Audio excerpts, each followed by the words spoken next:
Hi, my name is Adeline Wiseman, and I am doing my What is School For project. For this project, I decided to use Canva, and I decided to do it about what our schools are teaching our kids and what that can be like in the future and how we can change that and what's not so good and what is so good. This is a way for me to tell my story. I've always been very storytelling focused. So I felt like this has changed me the most this semester, but it's also helped me to realize that I need to tell my story and that being a teacher is something where I can do that in that regard. So here is my project. So as I said, I've decided to use Canva for this. I was going to use Google Slides or something like that, but I decided that Canva was the best. It houses a lot of different things, but what I didn't realize is it houses presentations, which is really cool to me because they have like templates and it's very set up in a way where it's user friendly. And I think just as a teacher, this website's going to be one of the most handy because I'm able to create different things during it. I'm able to create things that I can hand out to my students, but things that I can also show my students as well. So let me show you my presentation. What is school for? What I would like incoming students to learn from this class. When I was deciding what I wanted to do this on, it was kind of hard for me to decide because I've learned a lot from this class. And I feel like I've become more stable in my major and more aware of why I chose my major as a whole. I feel like for me, at least, I know that for a fact that something that's going to change what it is how I view public schooling and how I view schooling in general. I've always been a person who didn't really grasp the idea of schooling very easily, which is something I'll get into later. But this just made me realize how I want it to be for my students, and how it was for me, and how my impact can help other kids impact as well. Introduction, the why and how. Why did I choose this? How did I choose this? How did I come to choose this? Why did this sit so well with me? Like, why? Why did it sit so well? It shouldn't have. In my head, this was one of the ones that I didn't think was going to sit well with me. So that's what led me to deciding on doing it, because I think this is something that we really need to teach the kids coming up, because it'll change future education as a whole. It'll make it so that we are able to really discuss, stop and share. Why are we teaching our kids calculus? Why are we teaching our kids English? What can we teach them in order for them to be aware of the real world? Of course, over the course of our time in this class, we've learned many meaningful things, like what kind of teacher we want to be in the future. Those are all amazing things to learn, but in order to really understand this topic, we need to first understand why school our kids at all. Why put them into school? Why make them take school? Why do we make them take certain classes? Why do they teach them certain rules and restrictions? Is the public system helping or hurting? Is it toxic or is it beneficial? Are we doing anything to change the strictness and toxicity of some school rules and activities? Are there rules and activities that don't sit with us well as we come into parenthood and as we come into teacherhood? Are there certain things that we can do better as a nation in fixing our public schools? I put a picture of my elementary school. I actually went to 2 elementary schools. This is the first one. I went to Howard Rodriguez from 1st to 4th grade, Canyon Rim Academy, which is a charter school from 5th and 6th, Olympus Junior High from 7th to 9th, and then Olympus High School from 10th to 12th. So you can see on the left, there is a picture of Howard Rodriguez. On the right, it's a picture of Olympus High. Why is this important for incoming students to learn? Why should we be teaching our kids these things? In my experience, school hasn't always been the most positive thing. Whether it was the teacher treating me differently because of my ADHD, the constancy of overbearing rules and restrictions that inhibited my creativity and my personality, I was taught almost that I needed to become a mute in order to fit with the public system. I was supposed to conform to what the ideal student would be and in other people's heads besides mine. This is a really tough subject for me, and I didn't realize how much it hit until we started talking about it, and we started discussing it, and we started enveloping ourselves into this idea. I knew that I wanted to be a teacher when I realized that I wanted to help kids. I wanted to help kids not feel the same way that I did while I was in the public system. I actually switched to the charter school that I was talking to get out of the public system, but we'll get on more on that later. Most of my schooling was something that I really didn't need in most aspects. I remember times where I complained to my mom because no matter how hard I studied, I seemed to be a horrible test taker. We are thought in our heads, so pounded into our heads, that we have to conform to what a good test taker is, what a good assignment maker is, what a good just student is. And we get so high and just so caught up in our feelings about what we need to do. what we need to accomplish, who we need to be. Do we need to change ourselves completely in order to fit with this mold? Or do we stay with who we are and continue and just grow outside of the mold once we're done and just fit in it for a minute? My dad always said that high school isn't all of your life, so you just got to stick it out. And I feel like that's really true. When you're in high school or junior high or elementary, it feels like your entire world. It feels like it's never going to end. And then one day it does end, and you have to figure out who you are without a sturdy school system, because college is a little bit more relaxed. This made me feel stupid, or like I was never going to grasp it. I think a lot of kids can feel the same. I think a lot of kids struggle with the idea of not being that perfect student and struggling with it. But that's untrue. In reality, I was smart, but I didn't just fit into that part of the system. School systems force us to cram information, take an exam, and repeat until we graduate. We usually end up forgetting all the information by the end of the chapter anyways. I ended up learning that just because you don't or can't fit into the mold of early education, that doesn't mean that you can't be a successful student in the future. I think that if we teach our future educators that test scores aren't all that is important, that will make a lot of difference in kids and in education as well. I think that we have come to this system where everyone's just okay with tests being the most important thing. But as a student who struggled with test taking, I know that the impact on kids is getting worse. I know that we can help their happiness and we can help them socially and mentally if we fix a few things. And so that's something that I'm really, really passionate about, is trying to fix it to become better and realizing the mistakes, but also realizing the good things about education.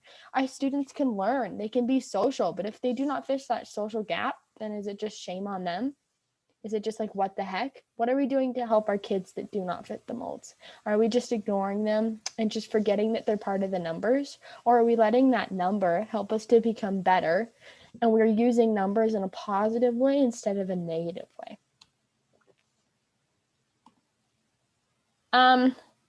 So more of what I was talking about, I was a student and I had a really, really hard time. I remember in third grade, one of my teachers said to me that I would never amount to anything because my mental illness was going to take over me. I was bullied really hard in class because of it, because teachers would single me out and they would just make me feel like I was just not a part of the class because I had something wrong with me. And in reality, we should be taking those kids underneath our arms, making sure that they're okay and helping them into the future. I know in my experience that a lot of times we do this thing where we do not want to accept differences. We just want to kind of ignore them, and we just want to kind of forget that they're happening. I know for a fact that in my experience that I completely and utterly just want to do better, and I want to help kids do better, and I want to help them succeed, and I want to help them grow. And in order to do that, we need to express difficulties, and we need to confront challenges head on instead of ignoring it and sticking to what we think is the status quo. I think sometimes so many of us are scared to fix public education because public education is this scary big thing that we feel like we can't do an impact even if we try. But in reality, we can impact it in every way we can, by sitting with the kids at school, by introducing a new program in our school, by reaching out to the kids with mental disabilities and making them realize that they are smart and they are worthy and that they are supposed to be there at that time. I think we can also do it in small ways by inviting people to sit with us at lunch or going to do something with someone who may not have a lot of friends. There's a lot of different ways that we can do this, I believe, and I believe that in a way, these challenges that we face during public education will help us to become better in the future. They will help us to become more aware and more individually impacted by the things that have happened in the past. When I was struggling to figure out what I was going to talk about for this, because there's so many different topics that I loved, I realized that the one thing that I needed to talk about was this. And it's because this is the thing that really impacted me to become a teacher.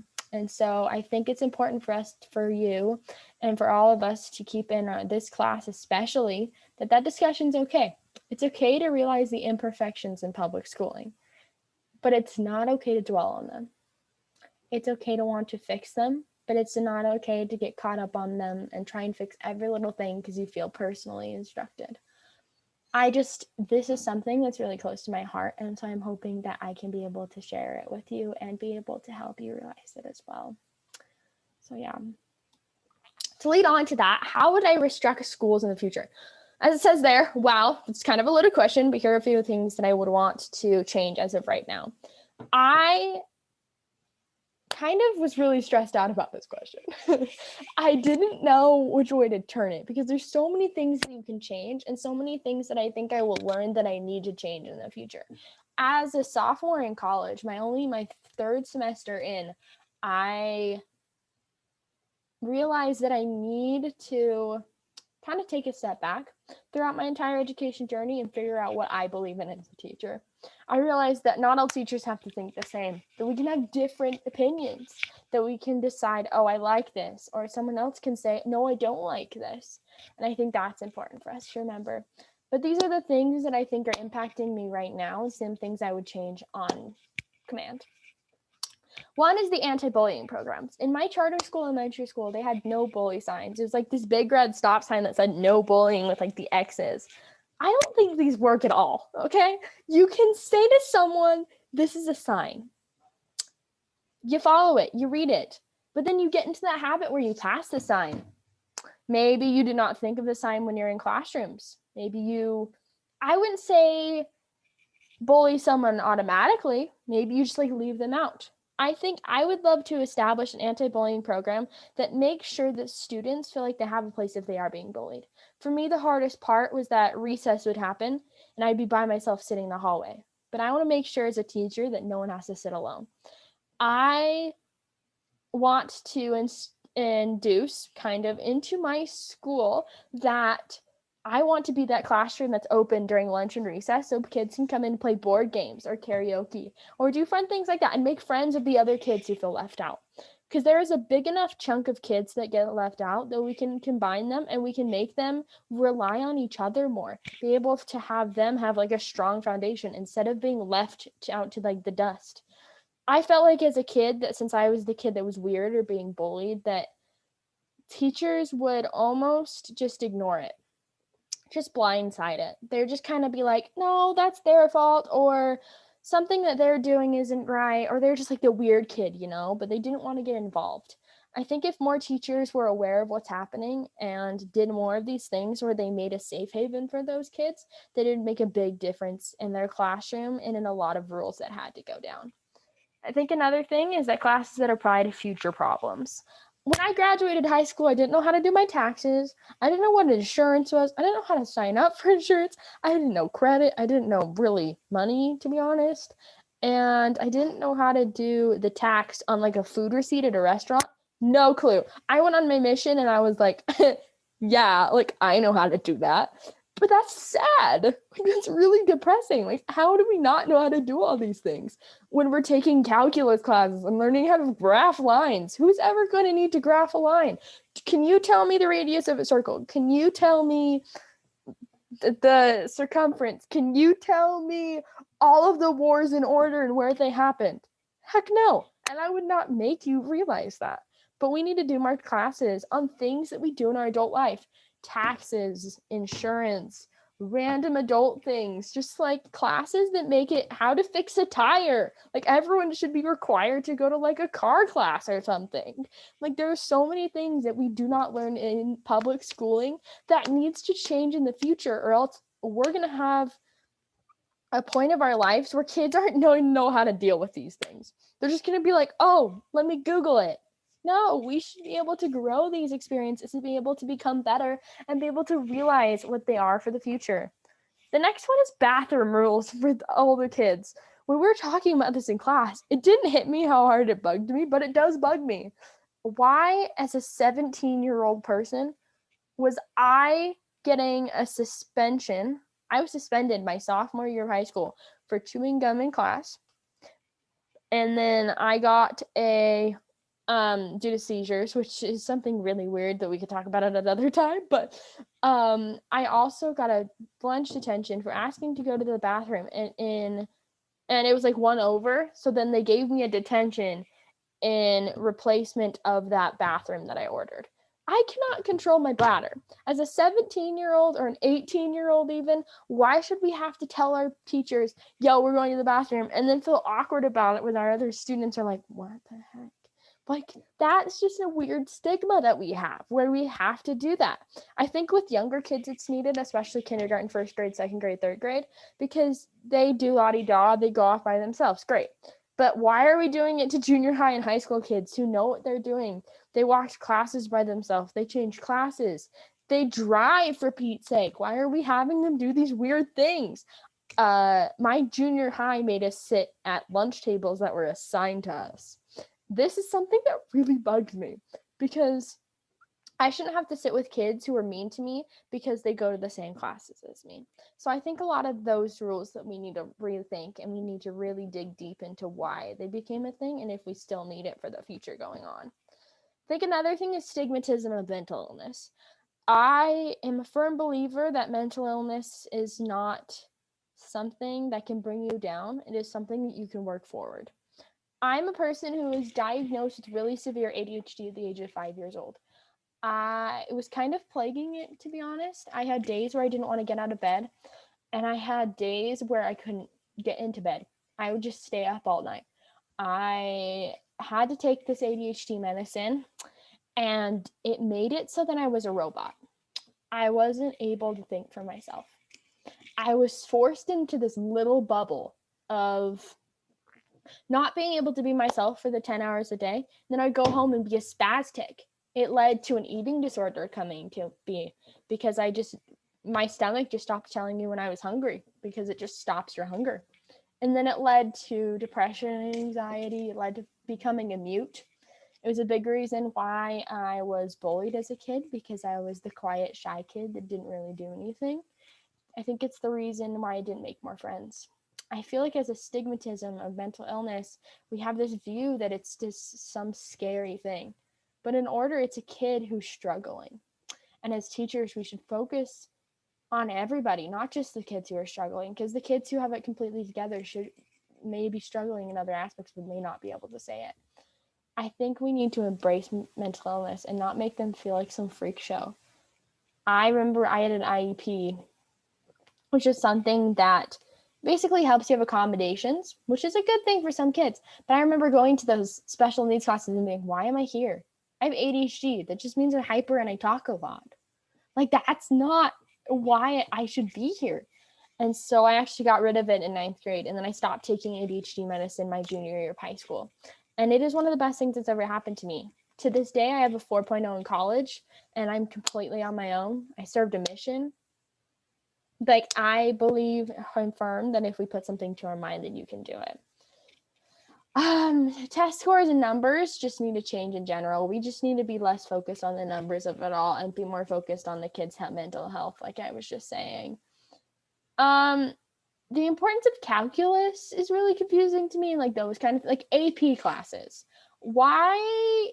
I get it that it's like college credit, but why can't we have like AP car stuff or like something where it's like a class that you take for like homework? Why are kids getting stressed out learning their calculus homework and then graduating and forgetting it all? I think these are just a couple of the few that I would change. I think public school systems have a way of just not being very helpful. I think they have their perks and I think they do a lot of good, but I think that something as a future that we could fix is just our view and outlook of public schooling. Just making sure our kids know that we're there, even if they are the weird kids. Just making sure that even though we're struggling and that sometimes people don't see it, that we have a place to turn to. I really hope to be that teacher in the future that students can come towards. And I know that right now I'm on my way to doing that. And I really hope that as you continue teaching this class and as people continue teaching this class, that they'll be able to realize this as well, that they'll be able to realize that there is a place in front of them, that even though that they struggle with mental illness or whatever it may be, that they are able to be good students, that they're able to keep up with their classmates and not be the weird kids always, that they can reach to a new height and be able to be okay with who they are as a people. So I just wanted to share this with you, and I'm really grateful that I was able to take this class and be able to really understand how I can be a teacher and what things I need to be wary of as well. I really find that I do better with teachers that don't tell it like in ways where it's straight up like I 100% love the public schools, but teachers who aren't afraid to share their opinions. And so I'm very thankful for that in this class as well. And so that's what I think school is for. And that's what I would change in the future. And I hope to be the teacher that instructs change and doesn't go along with the things that I know that aren't good for me. And thank you. Bye.